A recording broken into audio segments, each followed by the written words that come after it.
Hej Name, her kommer et nyt lille indslag om, hvad du kan gøre med AI, og hvor fantastisk kreativt værktøj det er, og hvor meget lettere dit liv bliver, når du skal til at lave billeder. Og det bliver ikke kun lettere, det bliver også væsentligt bedre og i tråd med, hvad du allerede har profil i forhold til. Jeg snakker om farver og fonte og alt muligt, billeder og alt muligt, som du har nu på din hjemmeside. Og det der er sket her, det er, jeg har været inde her og generere det, man kalder et business DNA. Altså noget, der fortæller om dit business. Huset Namaste, Life is Great, din hjemmeside, dit logo, den font du bruger, de farver du bruger på hjemmesiden, og en tagline. Jeg har bare taget den her indtil videre. Det kan være, at du vil have noget andet, ikke? Brand values, holistisk helse, selvansvar, kærlighed til sig selv, spirituel vækst. Det er simpelthen for at fortælle lidt om, hvem er ham her, den fantastiske Name, og det fantastiske huset Namaste.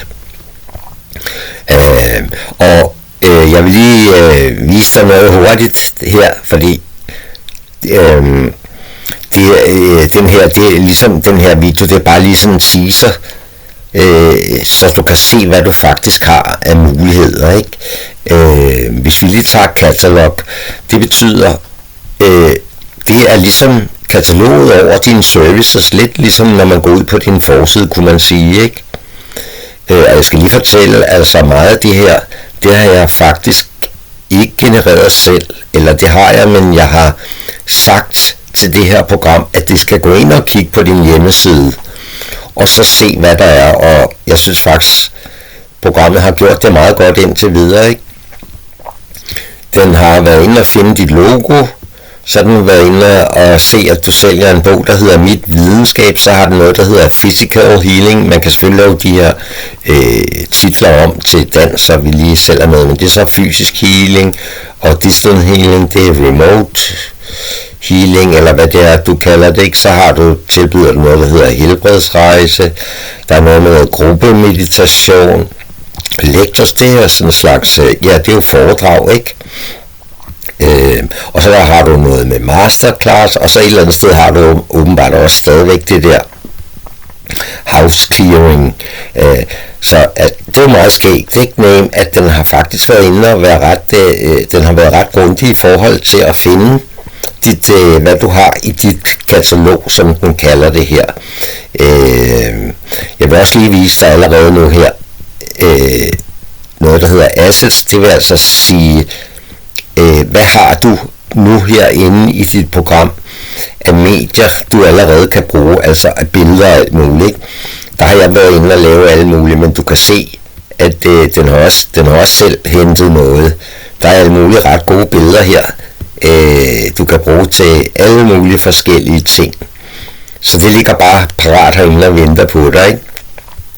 Men hvis det jeg tit gør, det er faktisk, at jeg går op i kataloget her, fordi så er der 2 værktøjer til kataloget. De ligger også hernede, men jeg kan meget godt lide at starte heroppe fra, fordi så ligesom om jeg har et overblik. Hvad skal vi lave i dag?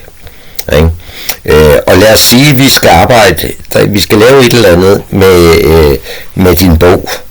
Så den trykker jeg på her. Og så får man lige sådan et preview her.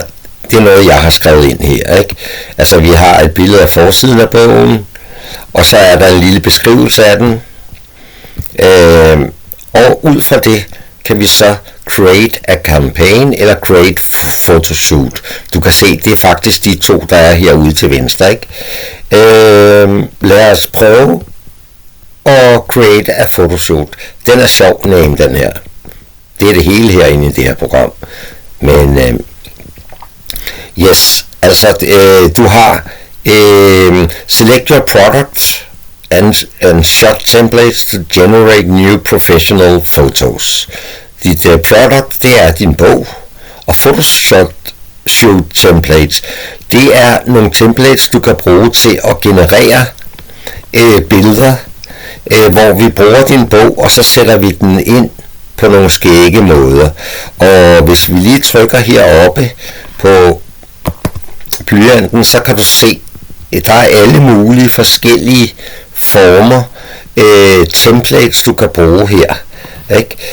Jeg har allerede valgt en, der hedder Studio. Det er nok så været med, at du kan sætte din bog ind i sådan en flot fotostudie, og så tage nogle billeder af den der. Og in use, det er noget med at vise nogle billeder af, når man bruger bogen. Og contextual, det kan være, at det er mere noget i forhold til sammenhæng, hvor den tager noget af den tekst, vi lige skrev før, om hvad handler bogen egentlig om, ikke? Og der er altså nogle skægge nogen her. Ingredient, det er nok ikke så meget. Ja, det kunne man måske også lave i forhold til din indholdsfortegnelse i bogen. Nå, men du kan se, der er jo også alle mulige sjove her med beauty og fashion og consumables.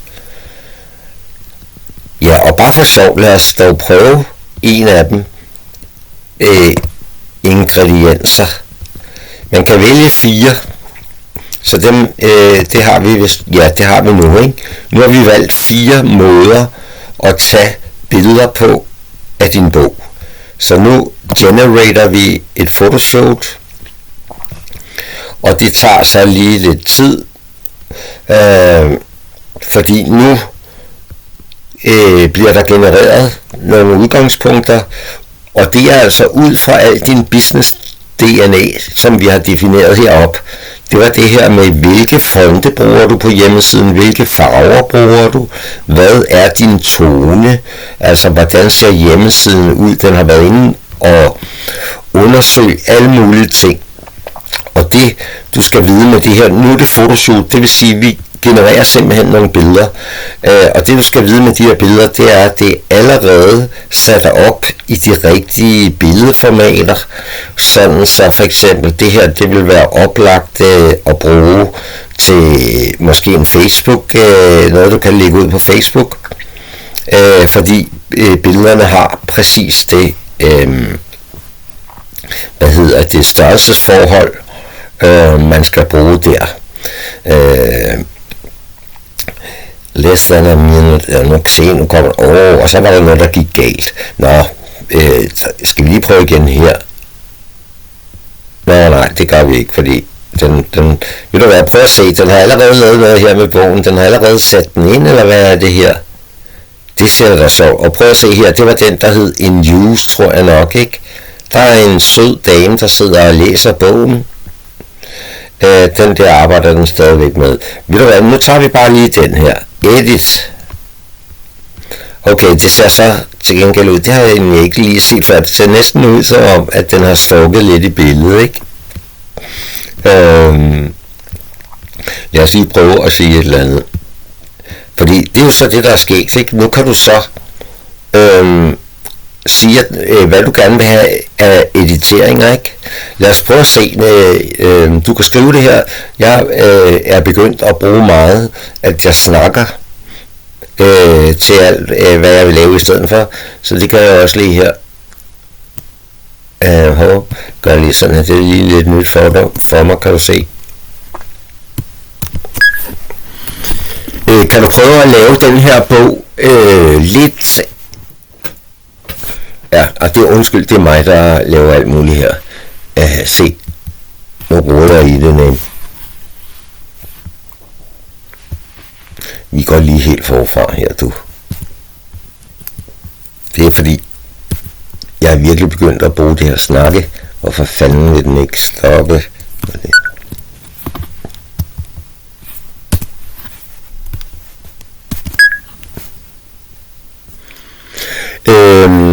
Kan du prøve at skifte den her kvinde ud? Det må gerne være en kvinde, som er ældre end 50 år.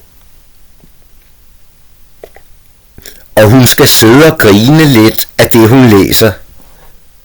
Fordi der er mange sjove citater i den her bog.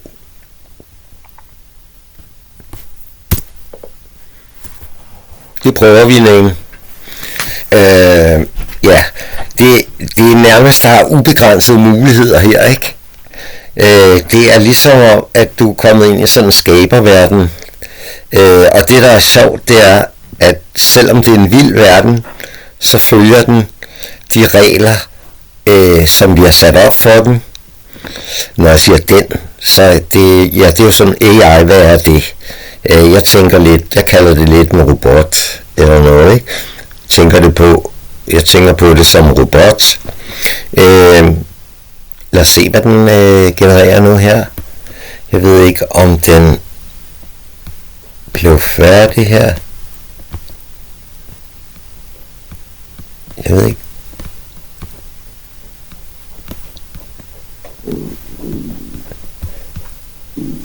Prøv lige igen. Det er altid, når man skal vise det, ikke?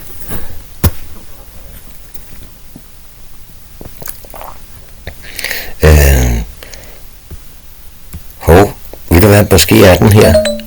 Ja, se. Haha. Ej, hvor sjov. Prøv at se, Name. Det var bare det, jeg ville vise, ikke?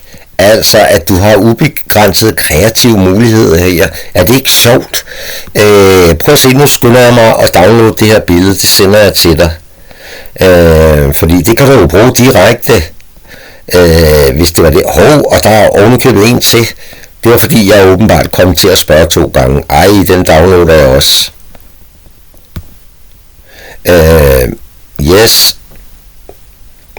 Og det, der så også er godt, det er, kan du forestille dig, at det her kan du virkelig godt lide. Så kan du gøre det, at du adder det til dit business DNA. Fordi nu har du ligesom sagt til det her program, eller til den her robot, at det her kan du rigtig godt lide. Det er din stil, og så videre, ikke? Og det er allerede savet fint. Der er vist noget, jeg lige skal gemme her. Jeg ved ikke engang, hvad det er. Der var hende der, og der var hende der, og der var hende der, og der var hende der, og så var der den der med bogen. Ved du hvad, skal vi lige prøve en gang til? Hvis du ikke gider, så kan du bare slukke for videoen. Jeg prøver lige med ham her, eller med den her bog her, ikke? Så prøver jeg lige igen. Kan du ikke lave den her bog lidt bredere? Den er simpelthen for høj. Det ser ud som om, at du har skaleret strukket i billedet lodret. Den skal ikke være så høj, den bog. Prøv igen.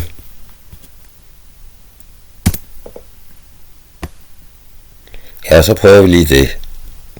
Jeg har lagt mærke til, nogle gange, så genererer den billedet, men den viser det ikke. Jeg tror, det er sådan en bug. Men det du så kan gøre, det er, så skal du bare lige kigge hernede i de her kasser hernede, fordi så kan det godt være, at den har genereret den alligevel. Og så har den bare valgt det forkerte billede. Lad os prøve at se, om den forstod det her. Hvad skete der? Jeg kommer til også at trykke på nogle ting, kan jeg se. Something went wrong, or this is taking too long. Nå.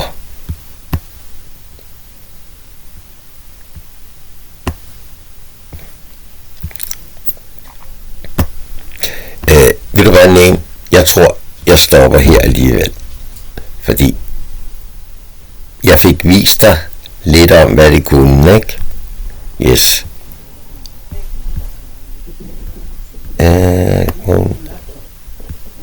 Jamen det er fint. Hvis jeg så lige lukker ned her nu, det burde jeg kunne nu. Eller gå tilbage her. Okay, ja, go back. Nå, det var det. Hej.